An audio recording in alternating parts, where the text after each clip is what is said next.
Ok, bienvenue tout le monde à notre webinaire d'hygiène chez MELAC. Nous sommes très contents d'avoir vous comme invité chez nous.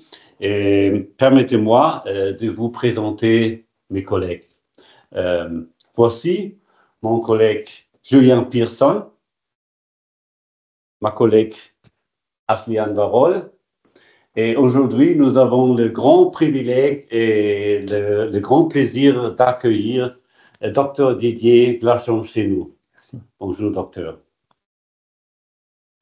Nous sommes une entreprise familiale basée à Berlin, un fournisseur en matière renommée mondiale, en matière de stérilisation et désinfection dans les secteurs hospitaliers, dentaire, médical, podologique et vétérinaire, une entreprise créée en 1951 en Berlin et maintenant nous avons la 3e génération et c'est le moment idéal pour vous présenter la 3e génération, les gérants Niklas Gebauer et Sébastien Gebauer. S'il vous plaît. Merci beaucoup, Christophe. Merci beaucoup, Christophe. Très gentil. Bonjour à tous et bienvenue chez MELAC à Berlin. Je suis Niklas Gebauer. Ça, c'est mon frère Sébastien Gebauer. Nous sommes la 3e génération, mais malheureusement, notre français, c'est pas parfait. Alors, une bonne continuation avec le webinaire avec Dr. Glachon. Depuis de nombreuses années, nos clients en France connaissent nos solutions pour le monde de l'hygiène. Nous pouvons vous parler du thermolaveur, le Melathermodis Evolution pour le nettoyage et la désinfection. De nos soudeuses, comme la soudeuse Melacil 300 à défilement automatique, qui redéfinit le processus d'emballage. Nous pouvons également vous parler de notre gamme de containers de stérilisation et bien évidemment de nos autoclaves, tels que le VacuClave 40 kb+ Evolution, que nous n'avons plus besoin de vous présenter, de notre VacuClave 550, notre autoclave 50 litres, qui garantit une grande capacité avec un encombrement réduit. Ou de notre solution universelle pour le nettoyage, le graissage et la stérilisation des instruments rotatifs et des turbines en seulement 18 minutes, le Kerklev. Merci, Julien. Merci à vous. Merci beaucoup. Alors, pourquoi nous avons organisé ce webinaire? Ce webinaire, donc en tant que MELAG, l'hygiène de vos cabinets nous tient très à cœur. C'est pour cela que nous avons organisé ce webinaire et nous avons Monsieur Didier Glachon à notre droite qui va vous expliquer donc la procédure du système solution. Bien. Merci. Merci. C'est à moi. Merci, messieurs. Merci.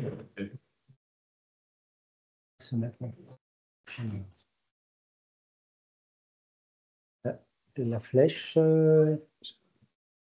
Monsieur le technicien, la flèche n'apparaît pas. Ah voilà. Alors, je vous demande une seconde. Voilà.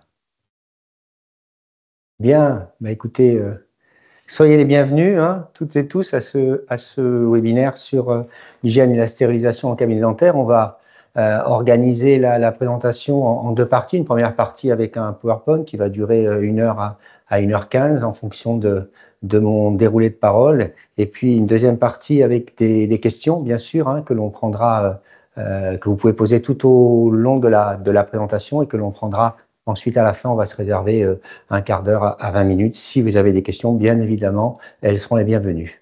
Alors, quand on parle de stérilisation, bien évidemment, on parle d'un rappel un petit peu sur ce qu'est notre stérilisation. Notre stérilisation, elle va nous amener en cabinet dentaire à obtenir ce que vous voyez à l'écran, c'est-à-dire des sachets avec des instruments, des dispositifs médicaux stériles que l'on va conserver dans l'état stérile et que l'on va utiliser ensuite sur nos patients. C'est bien évidemment le but recherché, travailler sur du matériel réutilisable. Vous savez que Dans notre pratique, on utilise énormément de matériel réutilisable et ce matériel, bien évidemment, il doit éviter toute contamination croisée. Donc, le travail que l'on va réaliser dans les salles de stérilisation, dans tous les cabinets dentaires, est éminemment important et il conditionne, bien évidemment, les règles de bonne pratique. Alors, la sécurité des soins pour nos patients, c'est un élément important. Tout ce que l'on fait, c'est pour assurer la sécurité des soins auprès de nos patients. Bien évidemment, je vais vous citer quelques articles qui sont parus dans la presse il y a peu de temps sur des contrôles, sur des problématiques qui ont existé dans les cabinets dentaires.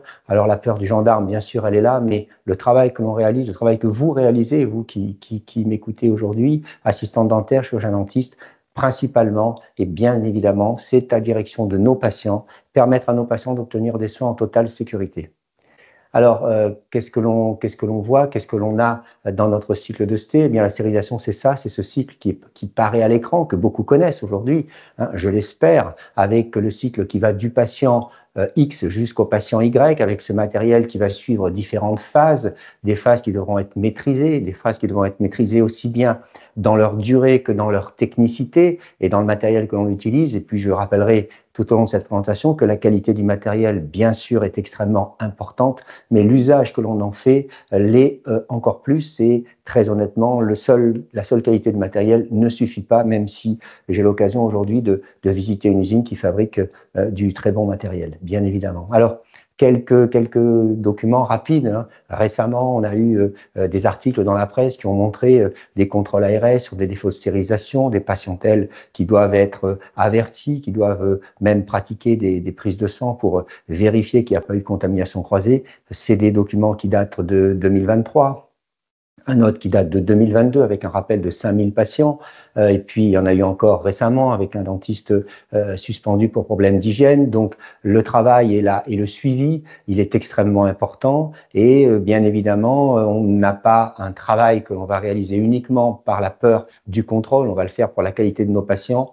Mais on voit apparaître aujourd'hui des situations et des situations catastrophiques dans certains cabinets et c'est un petit peu dommage et c'est un petit peu problématique même, sachant toute la communication qui est faite au niveau des règles de bonne pratique. Donc ces règles de bonne pratique, il faut les connaître, bien évidemment, il faut les maîtriser et il faut déjà les connaître par la définition de plusieurs termes. Donc on va les reprendre très rapidement. D'abord, qu'est-ce que la stérilisation? La stérilisation, c'est la mise en œuvre d'une méthode qui va nous permettre d'éliminer ou de tuer tous les micro-organismes. Alors, vous le savez, on arrive à une probabilité qui est de 1 sur 1 million, mais c'est le travail que l'on fait quand on met nos instruments, nos différents instruments dans nos autoclaves et que vous utilisez ce célèbre cycle Prion, puisque c'est aujourd'hui le seul cycle utilisé et utilisable en France pour le matériel, ce qu'on appelle les DMR, les dispositifs médicaux réutilisables. Donc, qu'est-ce que l'on va obtenir à la fin de ce cycle? On va obtenir un état de stérilité.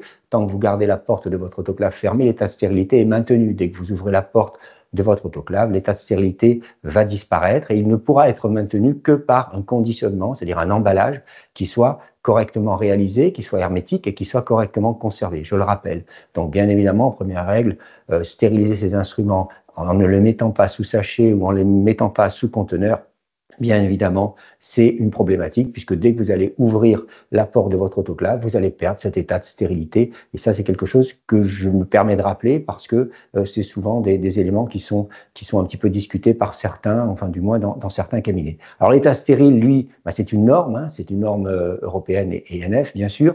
C'est la probabilité théorique qu'il persiste un micro-organisme et cette probabilité, elle est de 1 sur 1 million, c'est du 10-6. C'est un état final qui est stable. Lorsqu'on a atteint cet état final, on dit qu'on a atteint l'état de stérilité.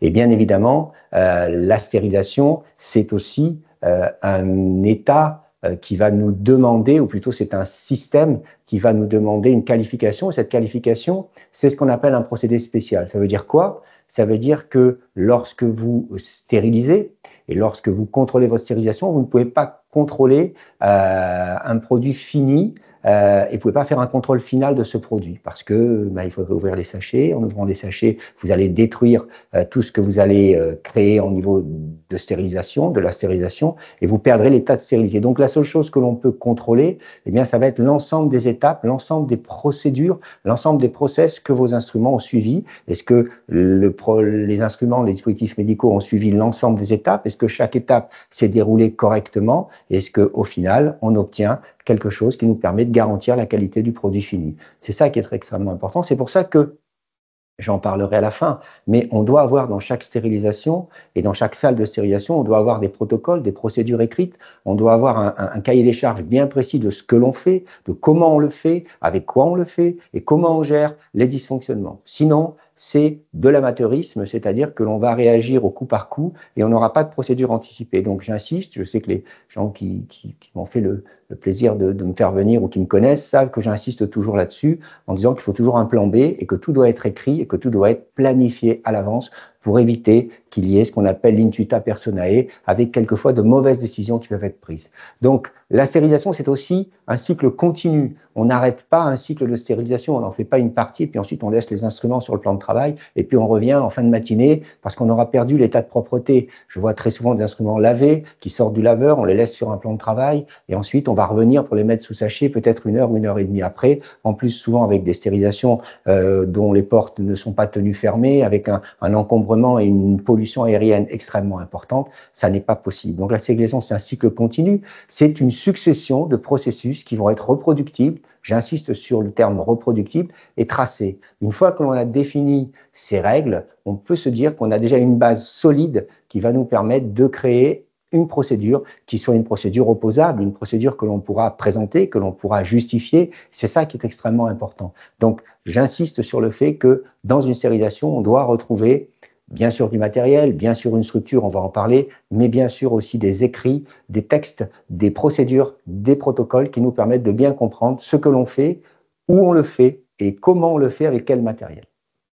Donc, on va parler aujourd'hui de dispositifs médicaux, des DM, j'en parlerai beaucoup, mais plus particulièrement, ce que nous utilisons, ce sont des DMR, des dispositifs médicaux réutilisables. Vous le savez, et lorsque vous les stérilisez, vous obtenez des DMRS, des dispositifs médicaux réutilisables stériles. Alors, on est beaucoup en dispositifs médicaux réutilisables dans notre métier, on le sait, on est encore une profession qui utilise peu de jetables, on est dans du DMR et c'est comme ça que l'on doit nous assurer un entretien de nos instruments et un entretien qui soit extrêmement précis et extrêmement bien réalisé. Alors, quelques règles à suivre hein, si on veut arriver au bout du chemin, si on veut arriver au bout de la route, parce que quelquefois, comme cette photo, la route paraît extrêmement dégagée, mais très souvent, il y a des embûches que l'on ne maîtrise pas ou que l'on ne voit pas. Alors, je vais vous donner les 6 règles qui, moi, me guident dans ma pratique, puis on va essayer de les détailler. D'abord, il faut faire appel à des documents de référence qui soient opposables. Hein. Là aussi, il faut s'appuyer sur des textes qui sont, si je peux m'exprimer ainsi, de vrais textes, et pas des textes issus de quelqu'un qui, entre guillemets, un jour a décidé d'écrire quelques lignes sur la stérilisation. Deuxième chose, avoir une cohérence dans le choix de son matériel. C'est extrêmement important. J'expliquerai un petit peu pourquoi j'insiste sur ce mot cohérence, parce que on voit des stérilisations qui sont quelquefois très bien équipées sur une partie, très mal équipées sur une autre partie, et vous verrez qu'au final, c'est la partie la moins bien équipée qui donne la qualité complète.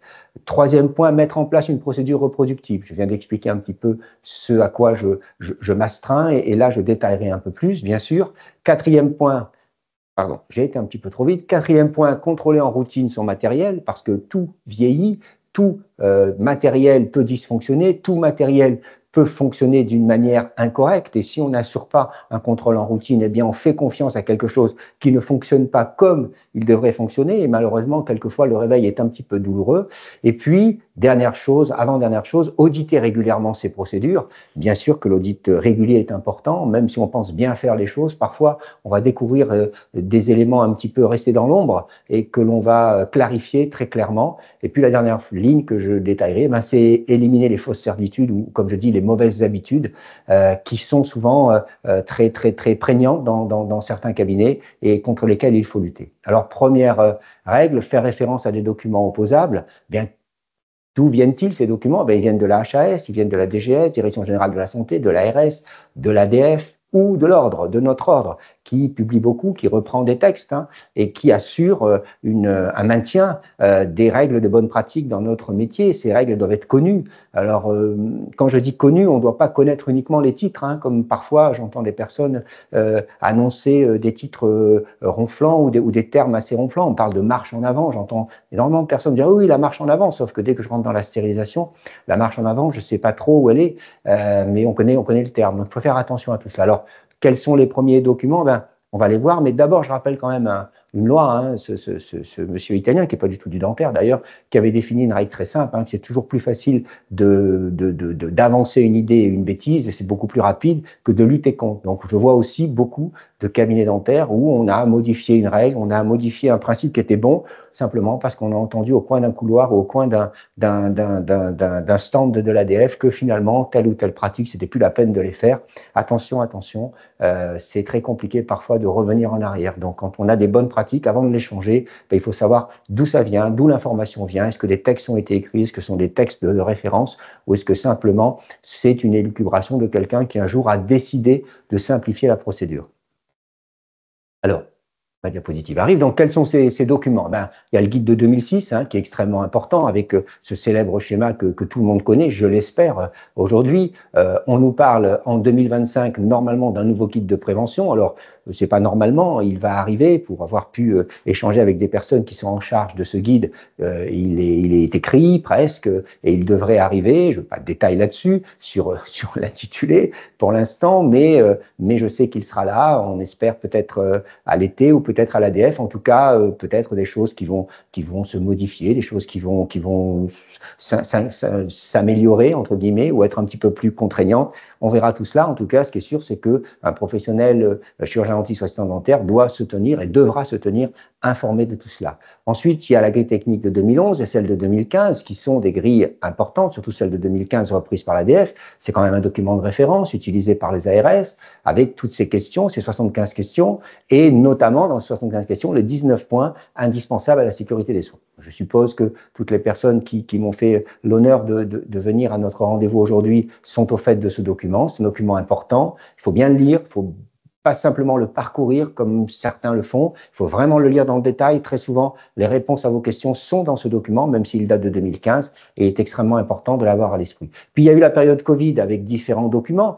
La période Covid, je vous le rappelle, elle est venue plutôt modifier nos règles d'hygiène générale dans les cabinets, traitement de l'air, d'aérosоlisation, de l'eau. Au niveau de la stérilisation de nos dispositifs médicaux réutilisables, il n'y a pas eu de modification. Ça fait très longtemps que vous traitez des virus et des bactéries de haut niveau, hein, le HIV, l'hépatite C. Donc les assistants dentaires savent traiter ce type de matériel, et sur le Covid-19, il n'y avait pas énormément, et pas du tout d'ailleurs, de modifications. La SF2S a publié là-dessus. Par contre, au niveau de l'hygiène et au niveau, par exemple, de la gestion des rotatifs, etc., il y avait des rappels qui étaient faits, des rappels importants. Je vous rappelle que ces documents sont toujours d'actualité. Et puis, deux sociétés savantes à connaître, la SF2H et la SF2S, qui sont des sociétés qui portent des recommandations, qui portent des documents, notamment le guide qui est à droite de la SF2S, qui est extrêmement important, qui est assez récent, hein.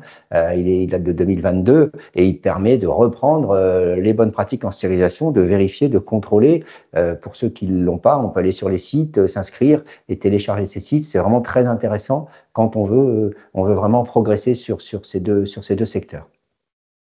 Alors, deuxième chose, bon, donc première partie, avoir des documents opposables, on s'appuie dessus. Chaque fois qu'on a une question, on va chercher la réponse dans ces documents et on a la bonne réponse et pas la réponse du coin de la rue. On a une réponse qui est étayée et qui est affirmée. Je sais qu'il existe beaucoup de documents écrits par différentes sociétés commerciales. Moi, il m'est arrivé de participer à ces écritures, mais elles n'engagent que les personnes qui les écrivent. Elles n'ont pas de référence opposable, je le rappelle. Deuxième chose, respecter une cohérence dans le choix du matériel.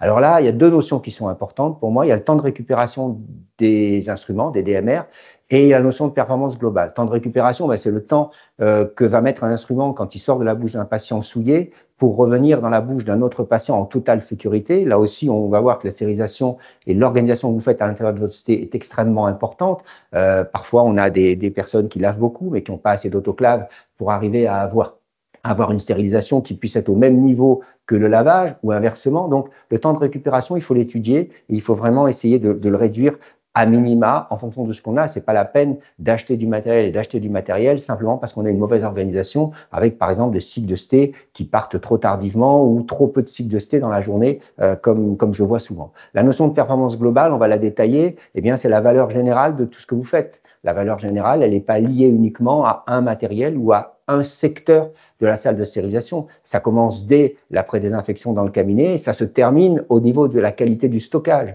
Donc, il n'y a pas juste cet élément autoclave avec des personnes qui pensent que simplement parce qu'ils font un test Helix le matin et qu'ils mettent un intégrateur prion, ils ont répondu aux règles de bonne pratique. Donc, la performance globale, elle est extrêmement importante.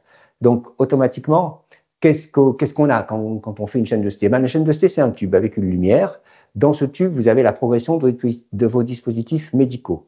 Et on va aller bien sûr, dispositifs médicaux réutilisables qui sont thermorésistants. Je le rappelle, hein, j'aurais dû le préciser avant, bien sûr, il y a des thermosensibles qui ne passent pas à l'autoclave et pour lesquels on applique d'autres types de traitements, mais je ne les détaillerai pas aujourd'hui. Et puis, il y en a plus trop dans les cabinets dentaires et très peu même quand on est en dentisterie omnipratique ou chirurgie. Donc la progression, c'est quoi? La progression, c'est des dispositifs médicaux souillés jusqu'aux dispositifs médicaux stériles. C'est ça le parcours de vos instruments, c'est ça le parcours de votre matériel et bien évidemment, ce que l'on veut obtenir derrière, c'est un vrai travail de qualité. Et dès que vous avez un resserrement de ce tube avec une section ou une partie de votre chaîne de sté qui n'est pas correct ou qui est limité, eh bien automatiquement, vous avez une diminution de votre performance, et le moins performant des éléments, c'est lui qui va conditionner la performance globale. Si vous faites tout cela avec de bons laveurs, de bons autoclaves, et que vous avez une soudeuse qui est défaillante, ou vous faites des sachets autocollants avec un collage qui est plus que perfectible, eh bien derrière, la valeur complète de votre stérilisation, c'est pas grand-chose. Hein. J'ai l'habitude de dire que la stérilisation, elle n'est pas presque parfaite. Elle est parfaite ou elle l'est pas. On peut pas avoir quelque chose de presque parfait. Donc, c'est très important. Je vois beaucoup de cabinets où on peut avoir des sachets qui sont mal fermés, mal collés. Même si je vous parlerai du thermoscellage, qui pour moi est le seul moyen de sceller les sachets. Mais on voit aussi des sachets, des instruments qui sont pas très bien lavés, où il reste encore des souillures et des salissures. Il n'y a pas eu de contrôle à la loupe, etc., etc. Pour autant, ces cabinets ont bien fait leur test Helix ou Bowidic le matin, ils ont bien mis leur intégrateur Brion et leur autoclave leur a bien dit à la fin charge stérile. Mais vous voyez bien que le regard, et je vais insister sur le côté humain, le regard de la personne qui gère tout cela est extrêmement important. Donc bien avoir ça à l'esprit. Alors il va falloir faire un bon choix dans son matériel. Bon, j'ai l'occasion ici d'être chez Melag, donc c'est du matériel que j'apprécie, mais le matériel est extrêmement important, mais pas seulement. Il y a derrière des évolutions qui doivent être symétriques. Hein. Ça sert à rien de surcharger son lavage si on n'a pas un volume d'ensachage qui correspond à son lavage ou un volume de stérilisation. Donc là, attention de ne pas investir inutilement dans du matériel qui ne va pas vous faire progresser, ça c'est très important. Et puis, il faudra avoir des appareils performants, mais attention, appareils performants et stérilisation performante, ça peut être deux éléments différents, ce n'est pas toujours concomitant. Et puis, vous avez, pardon, excusez-moi, et puis savoir que l'humain reste primordial. L'humain reste primordial. Les assistantes dentaires qui sont là peut-être à m'écouter, je les en remercie, eh bien, vous avez un rôle éminemment important dans la conduite du traitement des dispositifs médicaux, dans le regard critique que vous devez avoir sur tout ce qui peut ne pas se passer comme ça devait se passer. C'est l'humain est là et il va porter la qualité, au quotidien. Donc, c'est pas parce qu'on met des appareils et qu'on automatise des tâches que l'on réduit l'importance de l'humain dans le maintien de notre chaîne de sté. Je tiens à le dire et à l'apprécier. Alors, une salle de stérilisation, une chaîne de stérilisation, c'est plusieurs éléments que vous voyez à l'écran, qu'on va détailler rapidement. C'est un local spécifique. Bien sûr, un local spécifique qui doit être indépendant. Il va falloir qu'on crée à l'intérieur un système de marche en avant. Le sale ne doit pas croiser le propre. Tout le monde connaît ces phrases.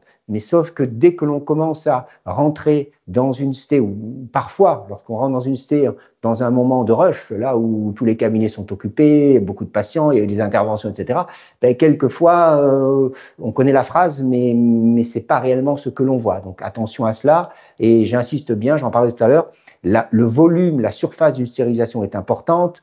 Il y a des textes, il y a des personnes qui nous demandent un certain nombre de mètres carrés.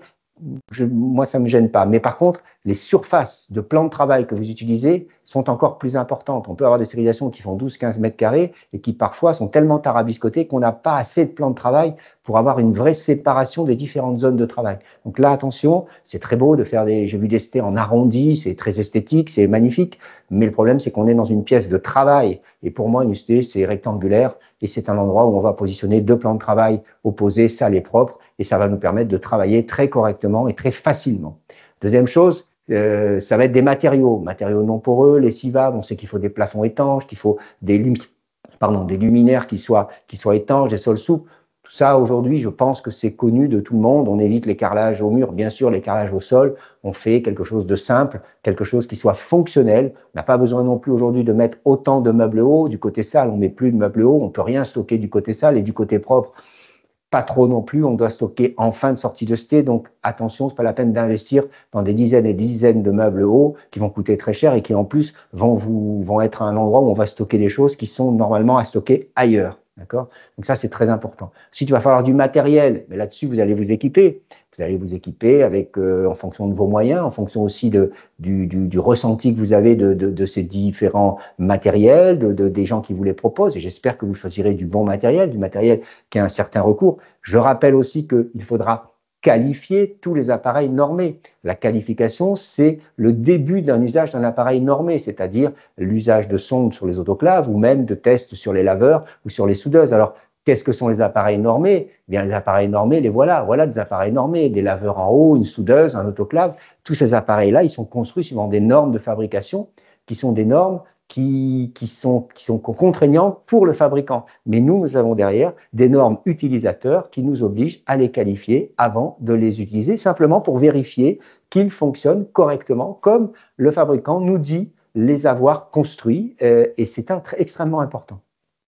Alors, voilà, ici, je vous ai mis un détail. J'ai hésité à mettre cette diapo, mais je l'ai gardé. Voilà ce qu'est une qualification à l'installation, une qualification opérationnelle, une qualification de performance, une requalification. Ce sont des normes, la 1765. C'est quelque chose qui est vraiment très précis. Et pour ceux qui aujourd'hui sont au fait de tout cela, c'est un travail, c'est un coût, hein, bien évidemment. C'est un coût qui doit être renouvelé en dentaire.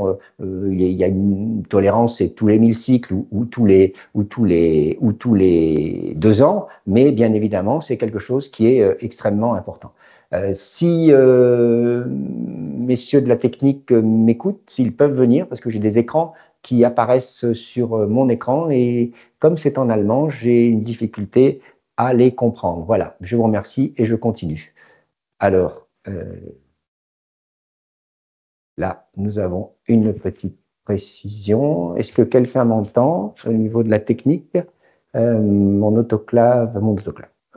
Ma présentation est bloquée par un message.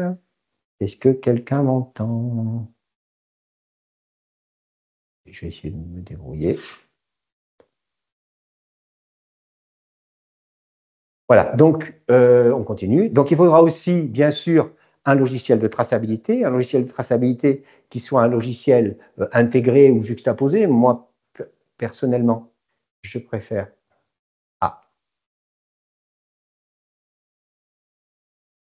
Alors là, je ne sais pas. Allô, allô? Ça s'est éteint. Je ne sais pas ce qui s'est passé. Tout s'est éteint. Là, c'est pas moi. Tout allait bien jusqu'à présent? Ça va, ça allait? Vous regardiez? C'était bon? On continue? C'est parfait. Eh bien, écoutez. Non, bah, vous m'entendez quand je parle? Si jamais j'ai un problème, vous venez, je crie fort. Ok, bah, écoutez, c'est, comme on dirait à la télévision, ce sont les aléas du direct, mais c'est pas grave, ça prouve.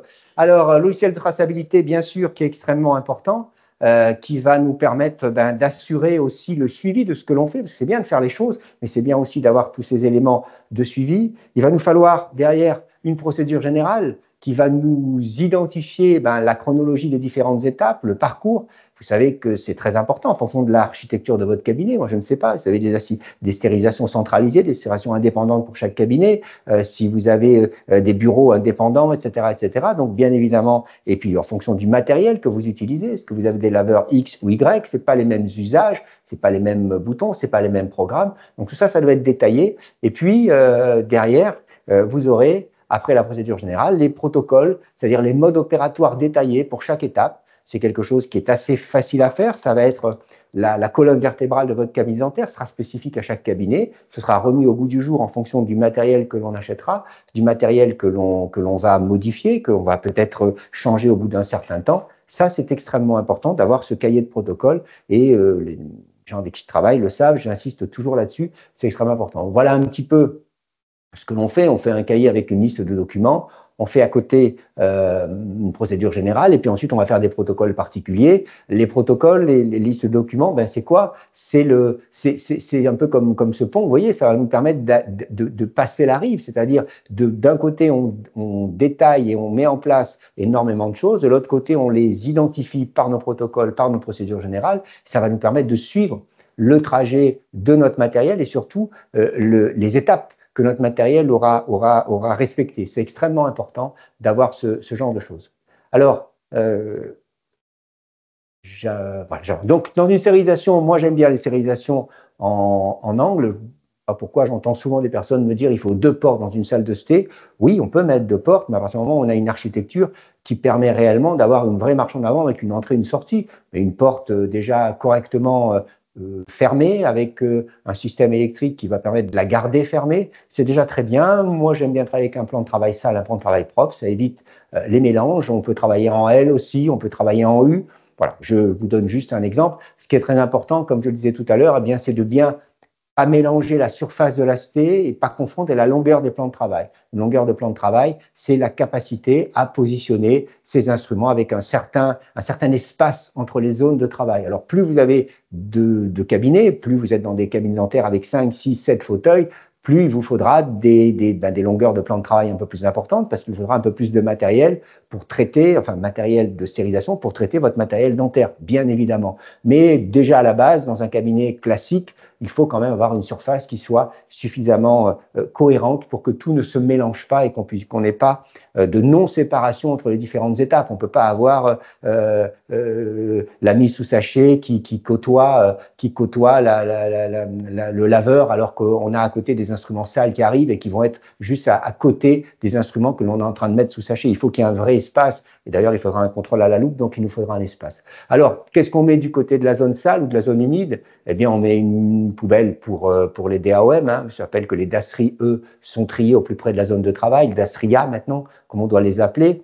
Un endroit où on va déposer nos bacs de pré-désinfection, une zone de rinçage, une zone pour les ultrasons, une zone de lavage, et puis derrière une zone où on va traiter nos automates PID, hein, c'est-à-dire on va traiter nos PID par un automate PID, c'est-à-dire nos porte-instruments rotatifs ou dynamiques qui, eux, demandent bien sûr un traitement particulier au niveau du lavage et du nettoyage. Et puis une zone propre, où là, on va avoir une zone de contrôle avec une loupe électrique qui va bien sûr nous permettre de tout vérifier, qu'il n'y a pas de tâche, qu'il n'y a pas de zone de souillure restant sur les instruments, qu'il n'y a pas de zone de rouille non plus, parce que sinon, là, il n'y aura pas de phénomène de stérilisation. Je rappelle que l'action de la vapeur d'eau, c'est une action sans force. C'est-à-dire que si vous avez une persistance sur votre instrument d'eau, de souillure ou même de taches ou autre, la vapeur d'eau n'aura pas de capacité à pousser tout cela et à aller stériliser ce qui est en dessous. Donc, votre instrument doit être parfaitement propre et sec. Mais cette phrase, tout le monde la connaît. Une zone de conditionnement où on va emballer les instruments, que ce soit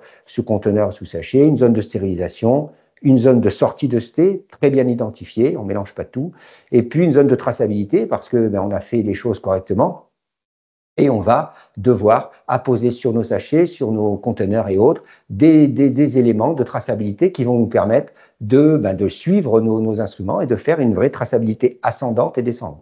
Et puis on aura une zone de stockage. La zone de stockage, elle est aujourd'hui soit en fin de sté, complètement en fin de sté, soit éventuellement dans des pièces déportées ou des placards déportés pour éviter justement d'avoir un mélange comme on peut voir parfois dans certains cabinets.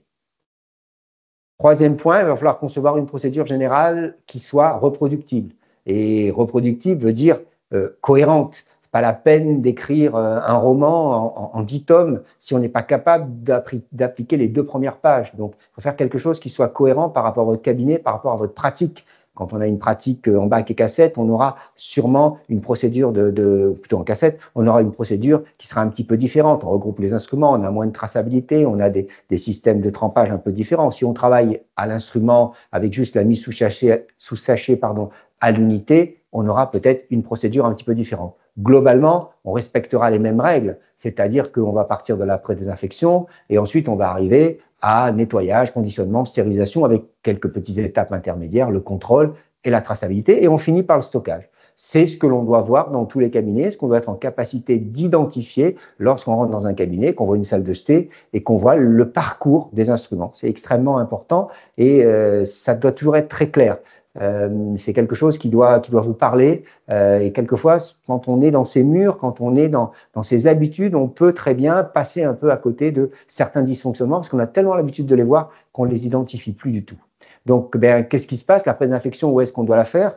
Eh bien, on la fait au plus près de la zone de travail, c'est clair, on le sait aujourd'hui, on ne se balade pas dans les cabinets dentaires et dans les couloirs avec des instruments qui soient non pré-désinfectés. Alors, quand on a une stérilisation attenante au cabinet, c'est encore plus simple, ce n'est pas toujours le cas, mais bien évidemment, on évite et on ne fait pas ce genre de choses. Deuxième partie, c'est dans la salle de stérilisation, toutes ces étapes, bien évidemment, ça reste à utiliser et à réaliser dans votre salle de sté, et puis, on va avoir une zone de stockage, et là, où est-ce qu'on l'a fait? J'aime bien avoir des pièces déportées ou des pièces en sortie de sté, ou au moins des placards en sortie de sté, mais surtout, éviter ce stockage que l'on voit des fois, parce qu'il reste des placards vides à l'entrée de la sté, et on se retrouve avec des instruments, des sachets stériles, j'en vois souvent, qui sont stockés juste à l'entrée. Alors là, on ne peut pas m'expliquer que le sale ne croise pas le propre, c'est incohérent. Donc, il faut faire très attention. J'ai pas détaillé tout à l'heure dans ma présentation qu'en salle de sté, normalement, on porte aussi des équipements de protection individuelle spécifiques, notamment des tabliers, pour protéger un peu nos blouses de tout ce qui pourrait être transporté par nos blouses lorsque les assistantes retournent dans les cabinets dentaires. On porte des gants spécifiques, etc., etc. Je dois faire un choix, mais je le rappelle quand même, les EPI spécifiques existent en salle de stérilisation. Alors, qu'est-ce qu'on va repérer quand on veut créer quelque chose de cohérent? Le temps opérateur dépendant. Plus on automatise sa sté, plus on diminue son temps opérateur dépendant. Ce n'est pas négliger le travail de l'assistant dentaire, c'est au contraire lui permettre de gagner du temps sur d'autres tâches beaucoup plus intéressantes. C'est l'aspect chronophage, c'est-à-dire ce temps qui est immobilisé et qui est pris par l'aspect stérilisation. Il faut la faire, la stérilisation, bien évidemment, si on ne travaille plus. Mais il faut travailler intelligemment pour réduire l'impact de temps que cette partie de travail peut avoir sur une journée dans un cabinet dentaire. Ce n'est pas parce qu'on passe 10 heures à la sté dans une journée de travail qu'on va peut-être être mieux et meilleur que quelqu'un qui passe 10 fois moins de temps parce qu'il est mieux organisé et qu'il a du matériel beaucoup plus performant. Donc attention à cela, c'est une erreur. Et puis les coûts, parce que la stérilisation coûte cher.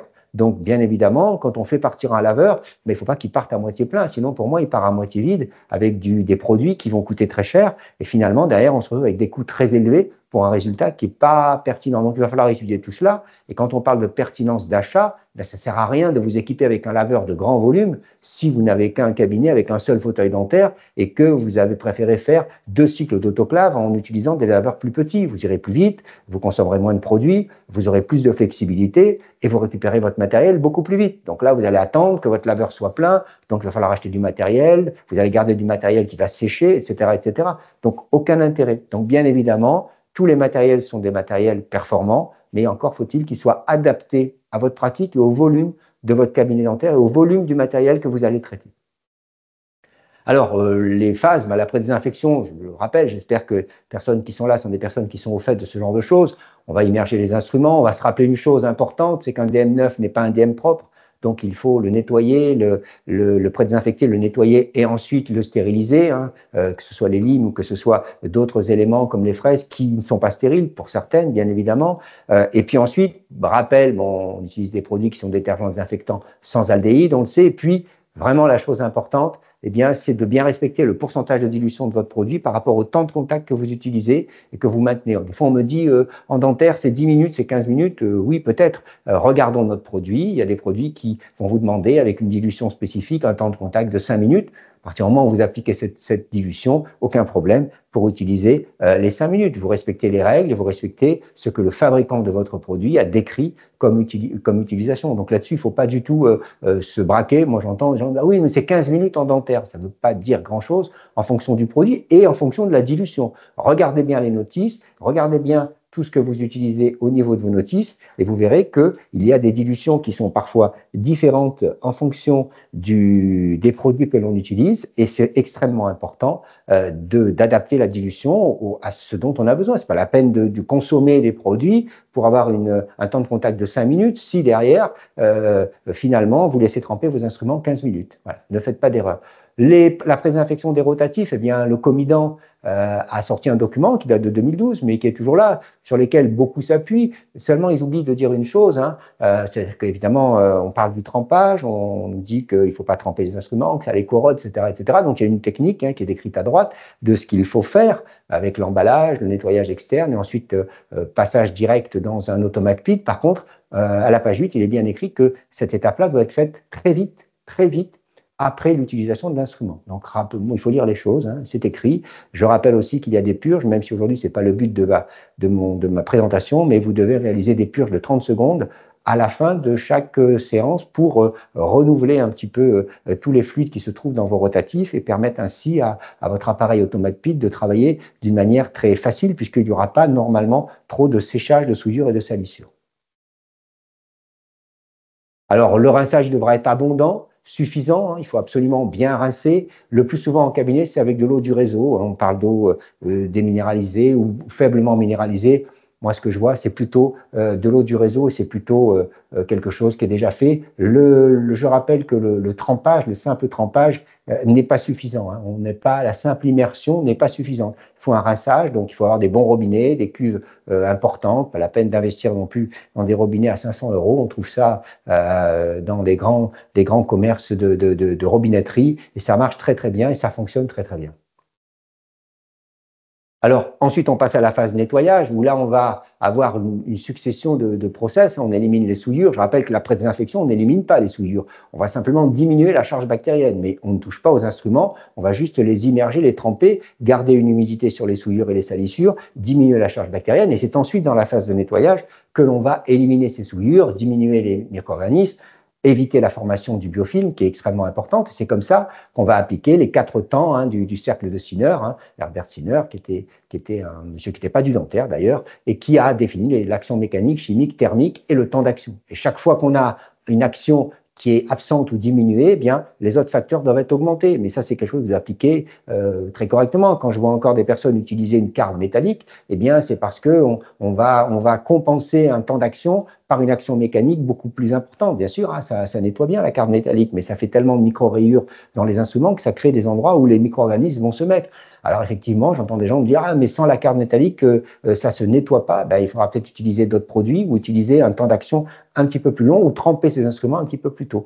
Donc ça, c'est très important. Je rappelle que le pré-nettoyage par ultrasons, c'est une aide au nettoyage. Et je parle des ultrasons simples, bien évidemment. Je ne parle pas des laveurs par ultrasons, je parle des ultrasons simples. C'est un élément important pour tous les instruments métalliques, pour tous les instruments fractueux. Et ce n'est pas l'un ou l'autre. Ce n'est pas l'ultrason ou le laveur, comme je vois souvent. On a un laveur, donc on n'a plus d'ultrason. L'ultrason est extrêmement important à intégrer dans une chaîne de stérilisation.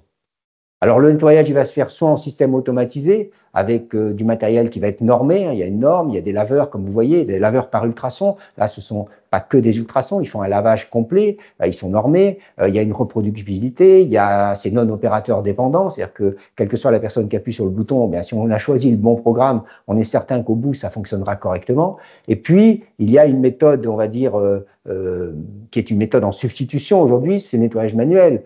Pour moi, c'est une méthode qui est utilisée lorsqu'on a une défectuosité d'un appareil ne nous permettant pas de faire un lavage automatisé, parce que c'est non reproductible, la qualité finale, on ne la connaît pas, c'est opérateur des tendances, c'est chronophage, et on va la réaliser avec différents produits, des brosses, des cuves profondes, toutes des brosses plastiques, bien sûr, qui soient lessivables, etc. Ça s'achète sur beaucoup de catalogues, même pas des catalogues dentaires, et c'est des brosses qui sont extrêmement actives. Hein. Attention, même si c'est du plastique, ça fonctionne très très bien, on n'a pas besoin d'avoir des poils métalliques pour nettoyer correctement ces instruments, les écouvillons, etc., etc.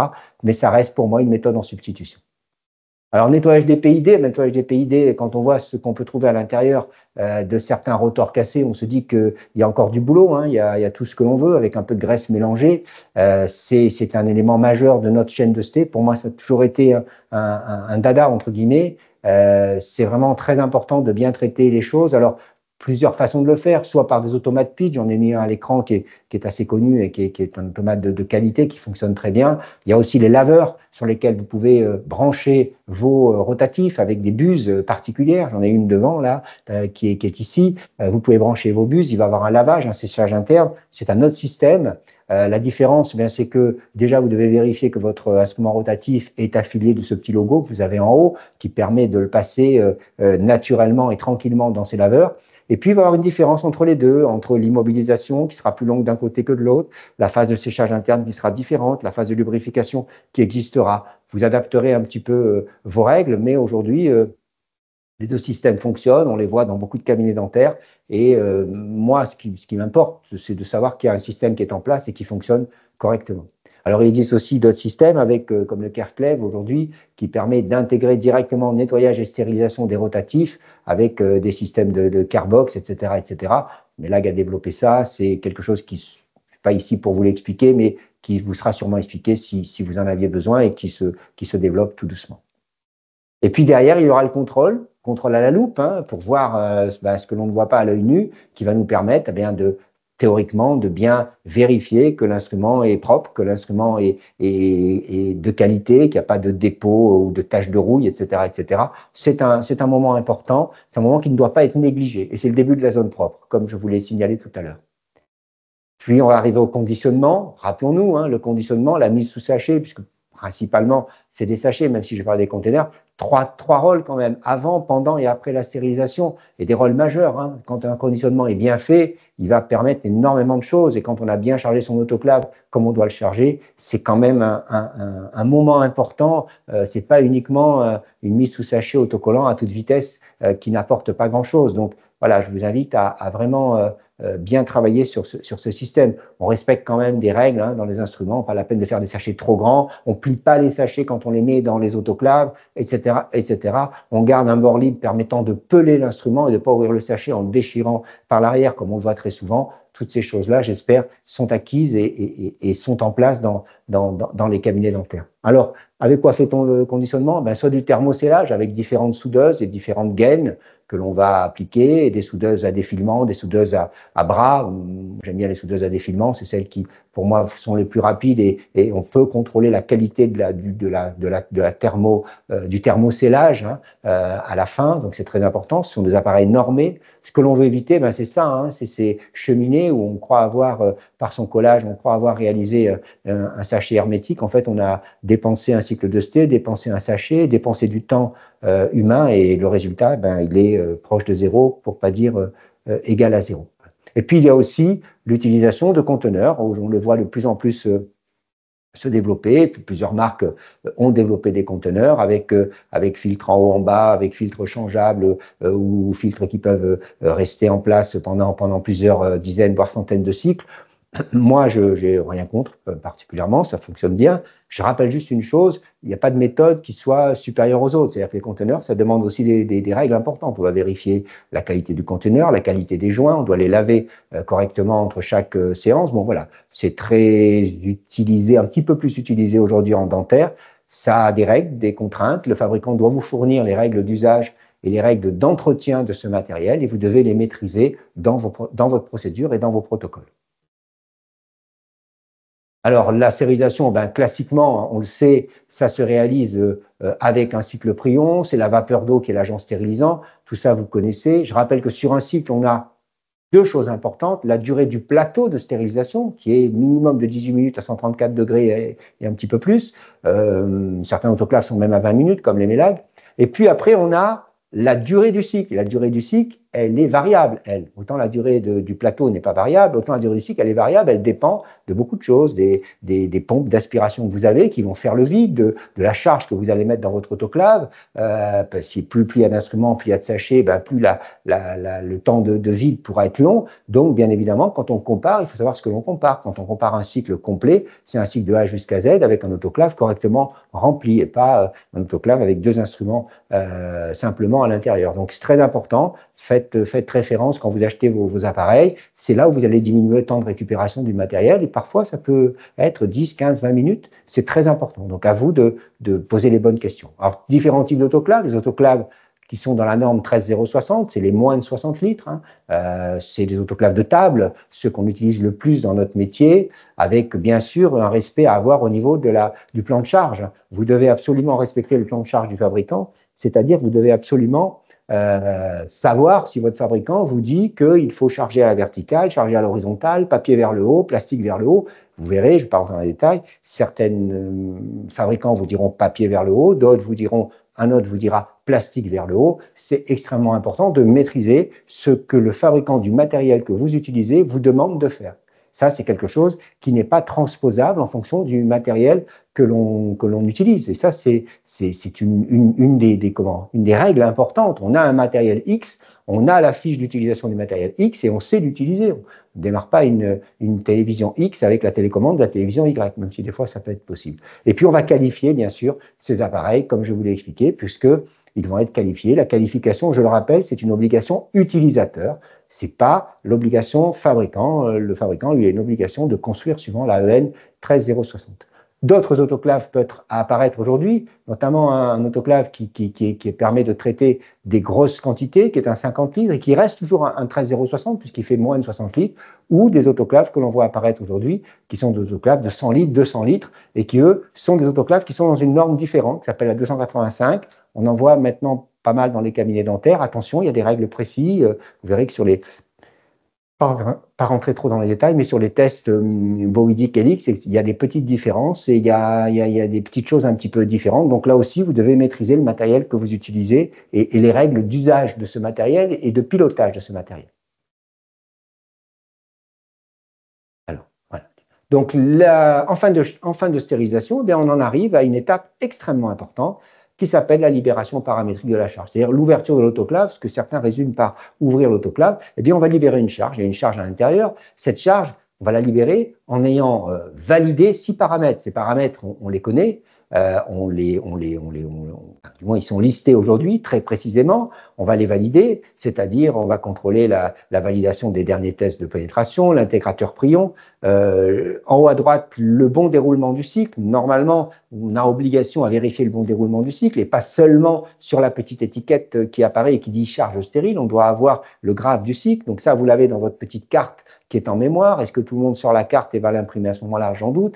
Donc là aussi, dans les logiciels de traçabilité que vous utilisez, certains vont vous permettre de voir de visu et pendant que le cycle se déroule, de voir le graphe du cycle comme je vous ai montré tout à l'heure et de valider les constantes naturellement et obligatoirement puisque ça apparaît à l'écran. Donc c'est extrêmement important de bien noter tout cela. Une fois qu'on a validé ces 6 paramètres, la charge est libérée et les instruments peuvent retourner dans la bouche d'un autre patient. C'est une particularité de notre métier. C'est quelque chose d'extrêmement impliquant. L'assistante doit s'identifier, etc., etc. Je ne l'ai pas précisé là-dessus, mais on doit savoir qui a fait quoi et comment ça a été fait. Alors, on en arrive à une dernière partie qui est la traçabilité. Traçabilité, je relie un dispositif médical à son cycle de stérilisation avec 2 traçabilités. La traçabilité ascendante qui va me permettre de relier, de retrouver plutôt l'EDM que j'ai utilisé pour soigner un patient, c'est-à-dire que je pars d'un patient et je retrouve tous les dispositifs médicaux que j'ai utilisés pour le soigner et je vérifie qu'ils ont suivi les règles de bonne pratique et les règles et la procédure générale et les protocoles de chaque étape, pardon. Et puis la traçabilité descendante qui, elle, va me permettre de retrouver un patient à partir d'un DM donné, c'est-à-dire que je prends un cycle de stérilisation, je prends tous les dispositifs médicaux qui sont à l'intérieur de mon cycle et je vais retrouver tous les patients qui ont été soignés avec ces différents instruments. Donc cette traçabilité, elle doit exister, elle doit être facilement utilisable et applicable. Là aussi, j'ai beaucoup de personnes qui me parlent de traçabilité. Quand on essaye de faire des tests in vivo, ben, on a du mal à retrouver les choses. On n'a pas scanné ce qu'il fallait, on n'a pas tous les documents. Là aussi, vous avez des logiciels comme le Melatrace Pro qui peuvent vous aider. Vous avez d'autres logiciels, mais des logiciels intégrés, c'est très bien et qui vont vous permettre bien d'avancer et d'avoir quelque chose qui va se faire d'une manière non opérateur dépendant et en plus un petit peu en aveugle, si je veux dire. C'est-à-dire comme vos téléphones qui se mettent à jour tout seuls, eh bien, ça va vous permettre d'avancer. Donc, on va faire quoi en traçabilité? On va tracer la procédure générale. Est-ce que tous mes DM ont suivi les étapes de la procédure? On va tracer chaque étape. Est-ce que les étapes se sont correctement déroulées? Et là-dessus, eh bien, j'ai mes tests. J'ai mes différents éléments de test, que ce soit en laveur, que ce soit en soudage, ou que ce soit en autoclave. Est-ce que je peux tracer mes dispositifs médicaux dans les dossiers patients? Bien évidemment, si je n'ai pas fait de traçabilité initiale, je ne vais pas avoir grand-chose à mettre dans les dossiers de mes patients, malheureusement. Et ça, c'est dommage. Et les patients, là-dessus, peuvent demander des comptes, si je peux m'exprimer ainsi. Et puis, la traçabilité de la maintenance. Là aussi, ne l'oublions pas. Tous vos appareils nécessitent des maintenances, des interventions. Tout ça, ça doit être écrit, tracé avec des cahiers de traçabilité par appareil. C'est une obligation et vous devez les avoir précisément collectés ou dans votre salle de sté ou ailleurs. Et toute cette traçabilité, vous voyez, c'est bien plus large que la simple étiquette que l'on colle sur un sachet, comme je le vois souvent où on me parle de kit de traçabilité juste parce qu'il y a une étiquette. L'étiquette, c'est un moyen. Mais après, il y a toute l'infrastructure autour qui nous permet de valoriser ce moyen et cette dépense que l'on a pu faire. Donc, traçabilité avec ces lecteurs de code barre, avec ces étiquettes qui sortent, que ce soit d'ailleurs sur un conteneur ou sur un sachet. On va avoir des informations sur le cycle avec différentes choses. C'est assez automatisé aujourd'hui, hein. La date le nom du DM, si on travaille à l'instrument, le numéro de série de l'autoclave, le type, le numéro de cycle, la date de sérialisation, date de péremption. Et puis, on va voir comment on fixe cette date de péremption, parce que là aussi, on entend beaucoup de personnes nous avancer, c'est 2 mois, c'est 3 mois, c'est 1 mois. Moi, je vais vous dire, ça peut être tout, hein, ça peut être 1 mois, 2 mois, 3 mois, 6 mois. Il faut simplement que ce soit cohérent par rapport au process que vous appliquez dans votre cabinet. Excusez-moi, ça va. Donc, oh, pardon, j'ai été un peu trop vite, j'ai tapé 2 fois. Voilà, donc ça, c'est accessible sur code barre. Attention, on peut aussi faire de la traçabilité de manière manuscrite, mais si vous écrivez sur vos sachets, attention, c'est au-delà des soudures. Jamais entre les soudures, puisque vous allez enlever le côté un petit peu hermétique, surtout du papier, parce que vous allez écrire sur le papier généralement. Donc, on ne touche pas au papier qui se trouve entre les soudures, éventuellement au-delà, vous pouvez écrire. Par contre, ce sera extrêmement chronophage.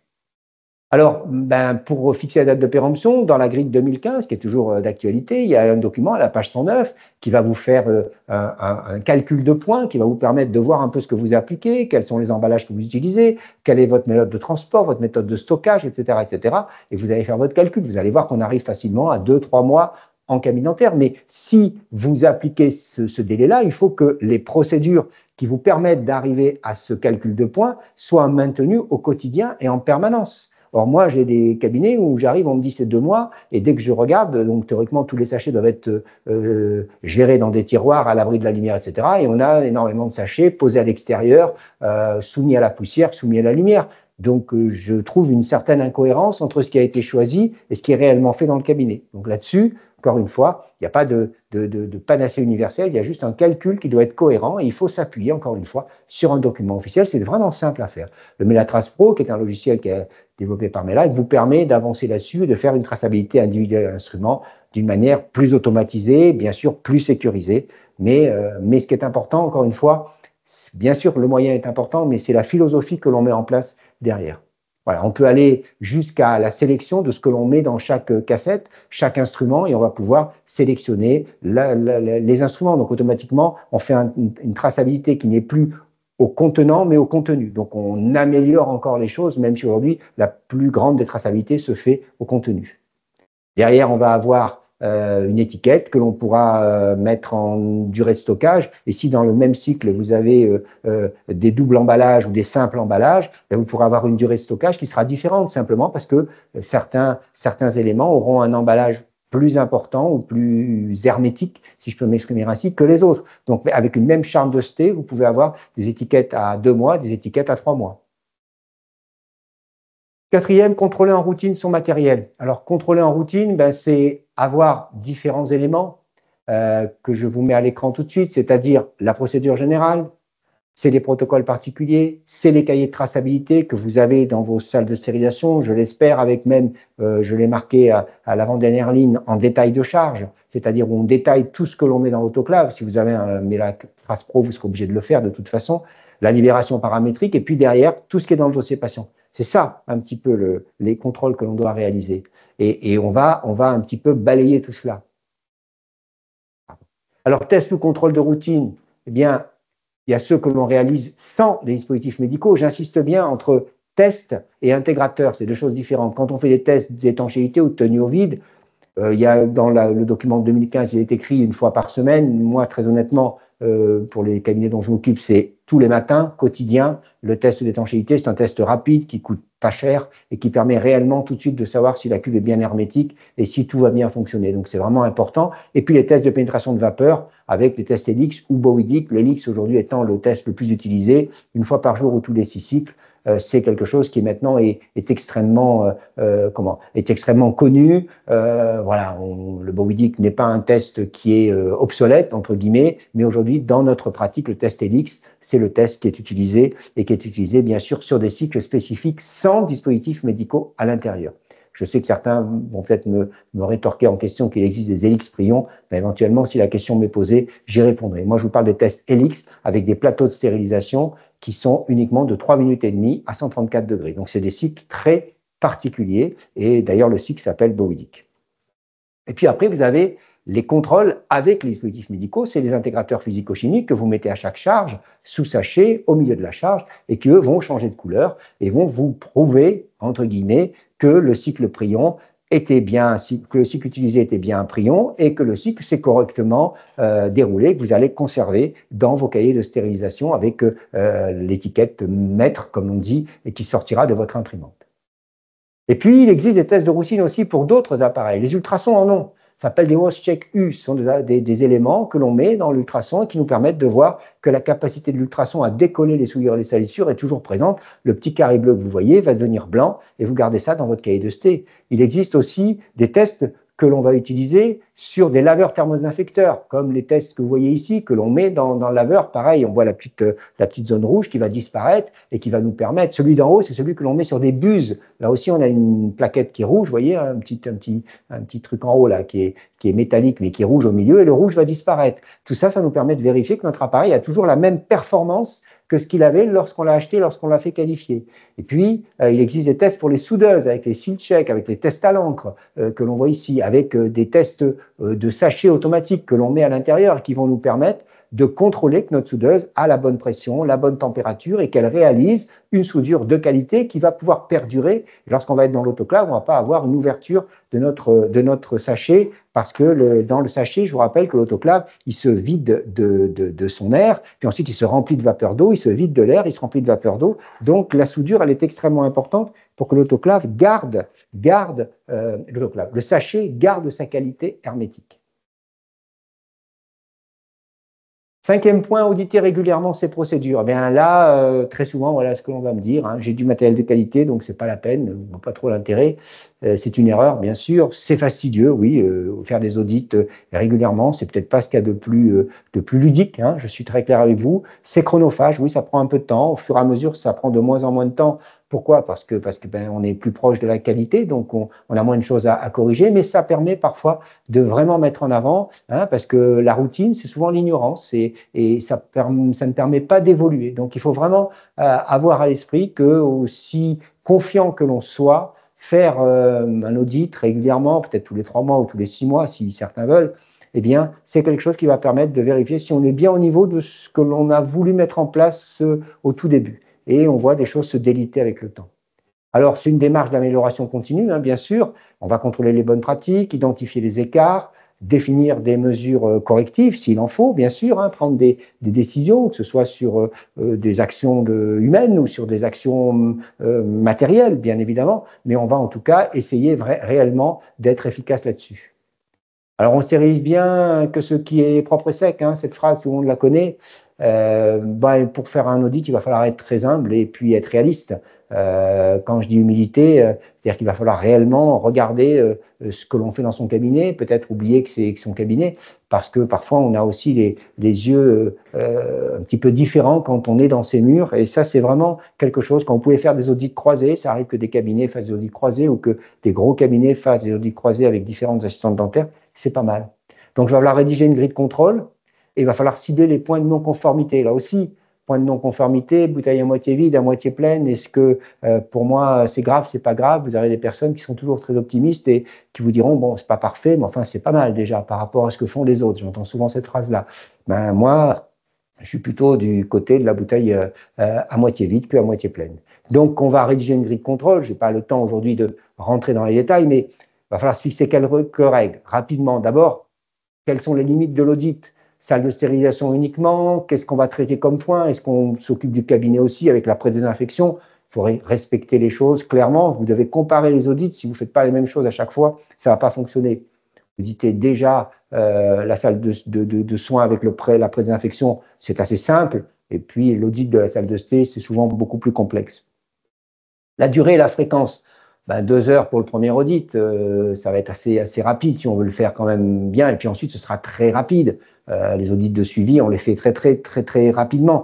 Attention, trop long, on ne le fera pas. Ça va être un frein à l'activité. Commencer à monter une usine à gaz, ça ne va pas fonctionner. Trop court, il ne va rien vous apporter cet audit. Donc, vous allez balayer les choses. Donc, trouver un temps qui soit cohérent en fonction des cabinets aussi. Moi, je ne sais pas. J'ai des cabinets qui m'ont demandé des interventions. Il y a 9, 10 cabinets avec 6 ou 7 praticiens, et 6 ou 7 patients, j'espère qu'ils en ont un peu plus, 6 ou 7 praticiens. Mais par contre, j'ai aussi des cabinets avec un seul praticien et son assistante, et c'est très bien. Moi, ça ne me pose aucun problème, et qui font les choses très bien d'ailleurs. Donc là-dessus, l'audit va être beaucoup plus rapide, mais il va être là. Qui sera en charge de l'audit? Assistante dentaire référente, agent de stérilisation, le chirurgien dentiste qui peut s'impliquer. Il ne faut pas trop individualiser les choses. Puis quel référentiel on va utiliser? Il ne faut pas non plus partir sur des référentiels qui ne soient pas cohérents. Je vous ai parlé des documents opposables. Vous avez largement de quoi vous appuyer pour réaliser un audit qui soit cohérent et efficace surtout. Efficace. Quel support utiliser? Eh bien, il va falloir garder un support qui soit toujours le même. Sinon, la méthode, si elle varie, elle n'aura aucune crédibilité, pas de cohérence du tout. Donc, support papier avec un audit déjà écrit, support informatisé, qu'est-ce que vous avez ciblé comme point? Moi, j'aime bien cibler les grandes familles, c'est-à-dire la pré-désinfection, le nettoyage, le conditionnement, quels sont les appareils qu'on utilise, quels sont les tests, est-ce qu'on a bien fait les tests au bon moment, etc. etc. Les contrôles, par exemple, contrôle à la loupe, c'est souvent des choses qui sont un petit peu non pas bâclés, mais qui sont un petit peu réalisés d'une manière trop rapide. Et puis après, il va falloir identifier des actions correctives, c'est-à-dire là-dessus, il faudra faire de l'évolution. On n'est pas là pour révolutionner le tout. Vous partez d'une base qui est saine, je l'espère. Vous avez construit quelque chose qui était sain au départ et qui était cohérent. Ce qu'il peut avoir, c'est quelques petites choses qui se sont un peu délitées. Pourquoi? Parce qu'on travaille plus, parce qu'on a un peu plus de matériel, parce qu'on a eu un appareil en panne à un moment. Il a fallu compenser. Est-ce qu'on a bien compensé? C'est ça l'audit. Il ne s'agit pas de penser qu'on est tout bon d'un côté ou tout mauvais de l'autre côté. Mais c'est comme ça qu'on progresse. C'est comme ça qu'on est de mieux en mieux, qu'on est bien plus pertinent et qu'on a un regard beaucoup plus précis sur ce que l'on fait très très bien ou sur ce que l'on fait un petit peu moins bien. Il vaut mieux que ce soit nous qui ayons ce regard-là qu'une personne externe qui un jour viendrait dans notre cabinet. Et puis le dernier point, et on en aura terminé, c'est éliminer les fausses certitudes, c'est-à-dire ou les vieilles habitudes. Alors c'est quelque chose que je vois. Maintenant, ça fait longtemps que je traîne mes guêtres dans les cabinets dentaires. Il n'y a pas grand monde qui le faisait il y a 10-12 ans. Aujourd'hui, on voit qu'il y a beaucoup de personnes qui le font et c'est très bien et c'est ce qu'il faut pour le métier et pour la qualité du travail qui est fait dans les cabinets et qui est fait par mes confrères et mes consoeurs chirurgiens dentistes et par les assistantes dentaires. Donc, c'est vraiment très bien. Mais on voit aussi parfois perdurer des personnes qui s'appuient sur des textes, je ne sais pas d'où ils les sortent, je ne sais pas, sur des phrases, je ne sais pas d'où elles viennent, et qui en plus, des fois, sont très sûrs de la qualité du propos qu'ils avancent. Donc, qu'est-ce que l'on a? On a plusieurs choses. D'abord, le presque parfait. Presque parfait, ça n'existe pas en stérilisation. Comme je vous l'ai dit, la stérilisation, elle est bonne ou elle est mauvaise. Si on est presque parfait, ça veut dire qu'à un moment, on n'est pas bon, et donc la qualité globale, elle n'est pas bonne et on ne peut pas se limiter simplement à avoir juste un bon autoclave d'une marque très coûteuse en se disant, ben moi, comme j'ai acheté un autoclave Melag, par exemple, je suis très content, j'ai du bon matériel. Il y a beaucoup d'autoclaves qui sont de très bons matériels, ce n'est pas le problème. Mais aujourd'hui, ce qui est important, c'est l'usage qu'on en fait et la règle d'usage que l'on applique au quotidien. Donc, très honnêtement, la stérilisation ne tolère pas l'approximation, on ne peut pas. Et derrière, il y a d'autres patients qui vont être suivis, qui vont être soignés. On fait des actes très invasifs aujourd'hui dans nos cabinets, des implants, des levées de sinus, des greffes, plein de choses. Donc, on doit avoir derrière quelque chose qui ne souffre pas l'approximation. La deuxième chose, c'est les simplifications non réglementaires. Avec cette célèbre phrase, on a toujours fait comme ça, j'ai toujours fait comme ça. Ça, je l'entends très souvent. On a simplifié certaines règles. Moi, j'ai des personnes qui aujourd'hui avaient arrêté certains tests en me disant finalement, ça ne sert à rien parce que personne ne les regarde. On a, par exemple, des sachets qui sont mal fermés. On a des autoclaves qui ne sont pas contrôlés comme ils doivent être contrôlés, qui ne sont pas qualifiés comme ils doivent être qualifiés. Bien évidemment, c'est quelque chose qui n'est pas tolérable. Donc là aussi, on ne peut pas. Et puis, j'en parlerai après, des appareils qui ne sont pas normés. Et ça, ce n'est pas tolérable du tout. Troisième chose, la qualité de mon matériel suffit. Là aussi, non. La qualité du matériel ne suffit pas si on ne respecte pas les règles de bonne pratique. Elle est là pour nous aider. La qualité du matériel que l'on utilise est importante parce qu'elle va nous permettre d'avoir une reproductibilité, une rapidité, une sécurité. Mais si on ne respecte pas les règles de bonne pratique, ça ne nous permettra pas, de compenser cette problématique. Donc là-dessus, il faut être clair et il ne faut surtout pas se cacher derrière ce faux semblant. L'usage d'appareils non normés. Alors, je lis, je n'ai pas su quoi mettre, j'ai mis des points d'exclamation. Je lis les personnes qui vous disent oh non, mais ce n'est pas la peine d'un laveur, tu mets un lave-vaisselle, ça suffit, etc. Attention, attention, hein. Vous utilisez du matériel qui traite des dispositifs médicaux, donc ils doivent être construits pour traiter des dispositifs médicaux. Donc, dans ces cas-là, je vous invite à respecter les appareils qui ont les normes pour être utilisés sur des dispositifs médicaux et qui vous permettront d'avoir une certaine sécurité dans leur usage. Voilà. Mais bon, je lis pas mal de choses, parfois avec des personnes qui avancent des simplifications qui, moi, me font parfois un petit peu pas peur, mais m'interrogent énormément. Et puis la dernière chose, c'est le défaut de communication. C'est-à-dire, si on veut pérenniser, il faut communiquer dans les cabinets, il faut avoir des protocoles, il faut avoir des choses écrites. C'est pas le bouche à oreille, c'est pas uniquement l'intuita personae avec X qui sait faire et Y qui sait pas faire. C'est l'ensemble d'une équipe qui sait faire et qui peut s'appuyer sur une procédure, sur des protocoles, sur des questions. Je ne parlerai pas des comités de retour d'expérience quand on a un litige, c'est-à-dire où on se réunit pour voir un petit peu qu'est-ce qui a failli et comment on peut corriger ces choses-là. Ça peut se faire d'une manière assez rapide, mais bien évidemment, il va falloir communiquer. On achète un nouveau laveur, on achète un nouveau autoclave, il y a peut-être une modification, il y a peut-être des produits. Combien de fois je vois des dilutions de produits qui ne sont pas bonnes parce qu'on utilisait un autre produit avant qui n'avait pas la même dilution. Les gens n'ont pas été avertis, n'ont pas été informés, etc., etc. Donc c'est un élément important que je tenais à mettre sur cette diapositive. Voilà, je vous remercie de votre écoute. Je vous rappelle que, comme je l'ai repris, l'ennemi de la connaissance, ce n'est pas l'ignorance, c'est l'illusion de la connaissance. Appuyez-vous sur des documents opposables et appuyez-vous sur des règles qui sont intangibles et qui ont été éditées par nos institutions comme la HAS, la DGS, l'Ordre, les ARS et autres. Et à partir de là, vous aurez toutes les réponses à vos questions, vous aurez les bonnes réponses. Après, il faudra les mettre en place, c'est un autre problème. Mais je vous remercie en tout cas de m'avoir écouté. Je remercie Melag de m'avoir permis aujourd'hui de m'exprimer sur un sujet qui me tient à cœur. Et puis, si vous avez des questions, eh bien, je suis à votre disposition. Voilà, je ne sais pas comment nous allons suivre. Je pense que les techniciens vont venir. Je vais attendre. Et les bureaux sont grands, mais ils vont arriver.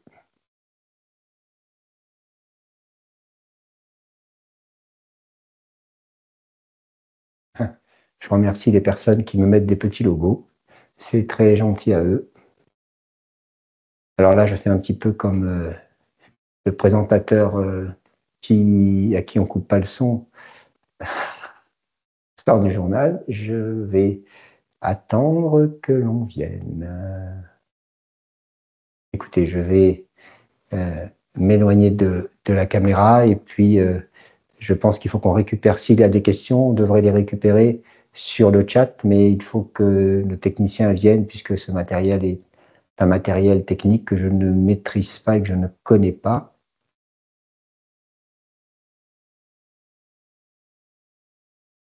Ah, j'entendais pas, donc je pense que ça va s'ouvrir incessamment sous peu.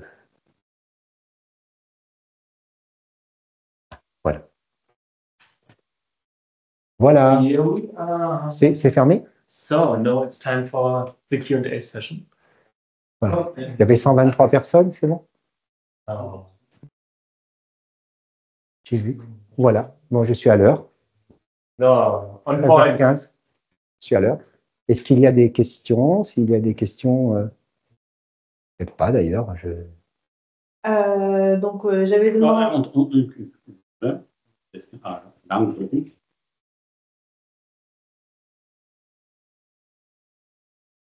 Oh, here we are. Donc, est-ce que vous avez des questions? J'espère que j'avais écrit sur le chat. Den FAQ-Bereich bitte verwenden dafür. Ah, donc on vous demande pour les questions de les écrire sur l'onglet F et A, s'il vous plaît. Alors, il y a déjà une question là, j'ai vu, une personne a posé une question.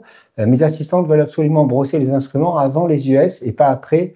Quelle est la bonne pratique? Ben, c'est simple. Il n'y a aucun intérêt à brosser les instruments avant les US. Vos instruments, avant de passer dans les ultrasons, ils ont été pré-désinfectés. L'ultrason, c'est une aide au nettoyage. Si vous faites le nettoyage avant d'utiliser l'appareil qui va vous aider au nettoyage, j'ai du mal à comprendre quel est l'intérêt de l'ultrason derrière. Donc, bien évidemment, c'est après le passage à l'ultrason, vous pré-désinfectez vos instruments, vous les rincez, vous les mettez dans l'ultrason, et ensuite, derrière, vous allez éventuellement, si vous avez, je suppose, un nettoyage qui est un nettoyage manuel, eh bien, vous allez donc faire un brossage, et ce qu'on appelle un nettoyage avec des brosses en plastique, bien sûr, mais après l'ultrason. Sinon, ben, il n'y a aucun intérêt. Si elles ont brossé correctement leurs instruments, l'ultrason va pas faire grand-chose, et en plus, il va décoller des soudures et des salissures. Si vous brossez pas derrière, elles vont rester. Donc non, il faut brosser après le passage à l'ultrason.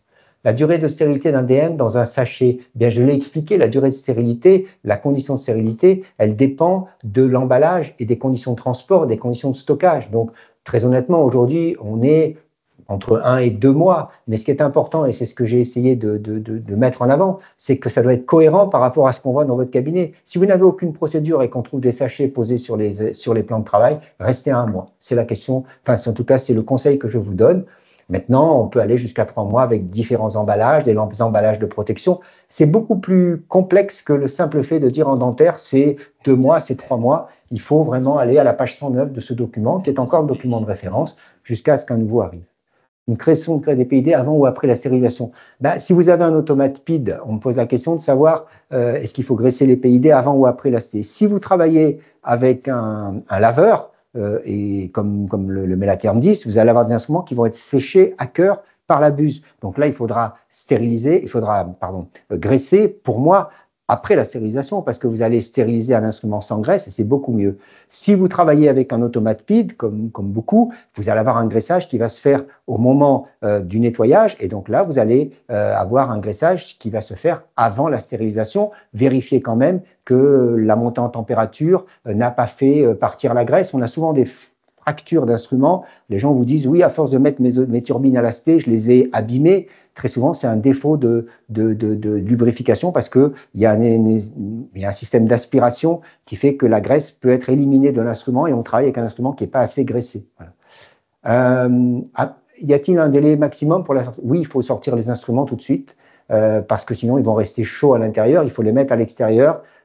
Éventuellement les protéger, les sachets en tout cas, et les laisser refroidir. Vous savez qu'un sachet qui est très chaud, il va être très sensible. Et puis deuxièmement, vous devez faire ce qu'on appelle une libération paramétrique. Donc automatiquement, vous devez contrôler que tous les sachets sont bien fermés, qu'il y a ce qu'on appelle une siccité de la charge, c'est-à-dire qu'il n'y a pas d'eau à l'intérieur des sachets. Donc si vous les laissez à l'intérieur, vous contrôlez rien. Du moins, vous allez contrôler, mais l'étape initiale, elle sera passée.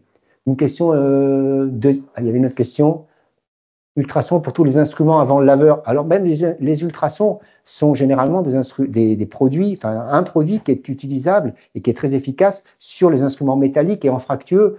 Donc, on va dire qu'une canule d'aspiration en plastique, à partir du moment où vous avez un laveur et que vous mettez la canule sur une buse de laveur, pas trop d'intérêt d'avoir de l'ultrason. Au contraire, plus vous mettez de plastique dans votre cuve à ultrasons, plus le plastique va absorber les ondes et va diminuer l'action. Donc, attention à cela. Et puis, surtout, ne mettez pas vos petits bacs à fraises, vous savez, en plastique dans lesquels vous faites tremper vos fraises entre chaque patient. Ne les mettez pas comme ça dans l'ultrason, parce que comme c'est que du plastique, eh bien l'action des ultrasons va être minimisée. Je ne dis pas qu'elle va être nulle, elle va être minimisée.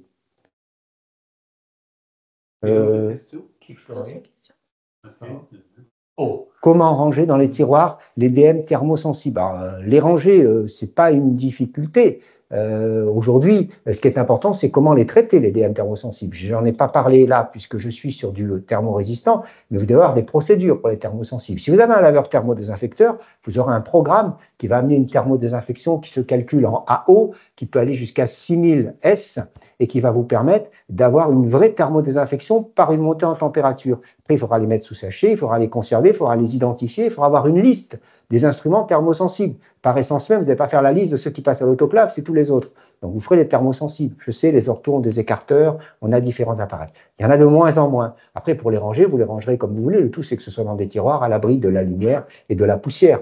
Voilà. Pouvons-nous mettre nos PID? Non, non, vous ne pouvez pas mettre les PID dans les bacs à ultrasons. Je pense qu'aucune marque, enfin, je ne suis pas fabricant de matériel rotatif, mais je doute que les grandes marques de matériel rotatif vous permettent de le faire. Il y a des systèmes particuliers pour ça. Vous allez mettre en tension les appareils. Alors, sur certains contrants que l'on peut complètement démonter, certains les mettent dans les bacs à ultrasons, mais là encore, il vous faut l'aval du fabricant, parce que sinon, derrière, en termes de garantie, on ne prendra rien, à mon avis. Voilà, Excusez-moi, docteur Lachon, oui. Permettez-moi, parce que j'ai vu qu'il y a beaucoup de questions des instruments rotatifs, oui. Les PID, et c'est pour cela que je voulais seulement vous dire que nous avons notre solution, notre CareClave. Notre CareClave, c'est la solution 4 en 1. Ça veut dire, avec le CareClave, vous avez une très bonne solution pour les instruments rotatifs. Comme nous avons déjà dit au début de la présentation de Dr Lachon, le CareClave offre la lubrification, le nettoyage, la stérilisation des instruments dans 18 minutes. Si vous êtes intéressé, n'hésitez pas à nous contacter. Tout à fait. Est-ce qu'il y a d'autres questions? Peut-on faire dans le même cycle d'autoclave de test? Non, est-ce que l'on doit utiliser une seringue? Une seringue de pré-désinfection à l'intérieur des... Alors, je pense pour... il y a une question qui est de quelqu'un qui a dû lire le document de 2006. Hein. C'est vrai qu'en 2006, aujourd'hui, enfin, à l'époque, on nous disait qu'il fallait tremper les instruments et aspirer au travers de l'instrument produit de pré-désinfection. Le problème aujourd'hui, et encore, je parle en mon nom, c'est que si vous faites cela, il va falloir faire un rinçage très particulier, parce que le produit de pré-désinfection qui va passer à l'intérieur. Donc, très honnêtement, aujourd'hui, ce qui est important, et ce que je retiens, c'est qu'il faut faire une purge de 30 secondes de votre rotatif avant de l'enlever de votre unité et l'amener le plus rapidement possible dans un instrument, un automate PID. Voilà. Passer une seringue de pré-désinfection à l'intérieur. Vous avez, dans beaucoup d'automates PID, vous n'avez pas de rinçage particulier, vous avez uniquement des produits désinfectants qui vont passer, donc ils vont se mélanger au produit de pré-désinfection qui ne sera pas le même. Donc pour moi, je dirais à appliquer, à appliquer avec des règles bien précises, et si vous arrivez derrière à passer, à faire un rinçage. Comment ranger un nom? Peut-on faire dans le même cycle l'autoclave? Peut-on faire, oui, mais je ne vois pas trop l'intérêt. Plutôt, si c'est le cas, vous faites un jour un test bowidique, ça arrive, et puis le reste de la semaine, vous faites un test Helix, je ne vois pas trop l'intérêt. Après, si vous utilisez des textes, par exemple, on est chez Melag ici, Melag, vous ne trouverez pas le test Helix parce que le cycle utilisé est le cycle bowidique. Ce que vous mettez à l'intérieur, c'est un intégrateur Helix ou un intégrateur bowidique. Donc, vous pouvez mettre les deux. Oui, il me semble. Très honnêtement, je vous parle en toute franchise. Hein, j'ai pris la question, même si je savais que j'allais répondre ainsi, mais je vois pas trop l'intérêt. Faites un bowidique éventuellement, si vous en avez envie, un début de semaine, et puis le reste de la semaine, faites des hélix qui sont moins coûteux et qui vont identifier les corps creux plutôt que les corps poreux. Merci des explications. Merci à vous pour la Quelqu'un question. me remercie, donc moi je remercie les gens de toujours me poser des questions, avec plaisir. Ça veut dire nous sommes arrivés. Je pense qu'on est arrivé Oui, on est arrivé. pile à l'heure. On est en Allemagne, ici on respecte. Ah, c'est très précis. On respecte. Non, c'est pas vrai. C'est pas 13h30. on a assez de temps pour les autres questions. Non, s'il y a d'autres questions, on les prend. On a pris. Voilà. OK. Merci tout le monde. Nous avons encore plus de 100 participants. Oui, 109. Écoutez. OK.